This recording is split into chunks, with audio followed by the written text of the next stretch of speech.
আসসালামু আলাইকুম। তো আপনাদের মাঝে নিয়ে চলে আসলাম আরেকটি নতুন ভিডিও। তো আমি আজকে চপ বানাবো। এজন্য প্রথমে আলু সিদ্ধ করে তারপরে একটি বাটিতে বেসন দিয়ে দিলাম। বেসনের পরে প্রথমে আমি দিব লবণ, তারপরে দেব জিরার গুঁড়া, ধনিয়া, গরম মশলার গুঁড়া, এরপরে দিয়ে দেবো আমি মরিচের গুঁড়া। তারপরে আপনারা স্বাদ মতো কিন্তু দেবেন। হলুদের গুঁড়া দিয়ে দিলাম। আমি আমার স্বাদ মতো দিলাম এবং তারপরে আমি একটু মশলা দিয়ে সুন্দর করে নেড়ে চেড়ে লাস্টে আমি তিল দিয়েছিলাম মানে কালিজিরা। তো এরপরে আমি নেড়ে চেড়ে সুন্দর করে পানি দিয়ে মাখিয়ে নেব। তো মাখানো হয়ে গেলে দেখুন এরকম দেখাবে।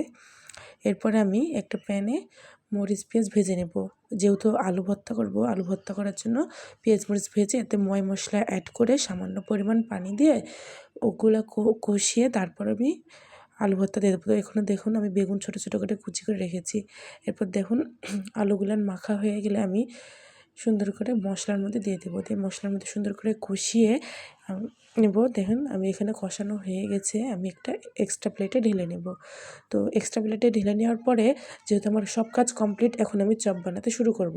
তো এখন আমি বেগুনি সুন্দর করে বেসনের মধ্যে ডুবিয়ে তেলে ছেড়ে দিলাম। তো দেখুন আমার নিচের পিঠ হয়ে গেছে, আমি এখন উল্টিয়ে দেবো। দেখুন উল্টিয়ে দিয়ে এরকম দেখা যায়। তো আমার আলু বেগনি করা হয়ে গেছে, এখন আলুর চপ আমি করব। তো আলুর চপ দেখুন হয়ে গেলে আমার মানে সব কাজ কমপ্লিট। তো দেখুন এখানে আমার ইফতারির সব রকম আইটেম রেডি।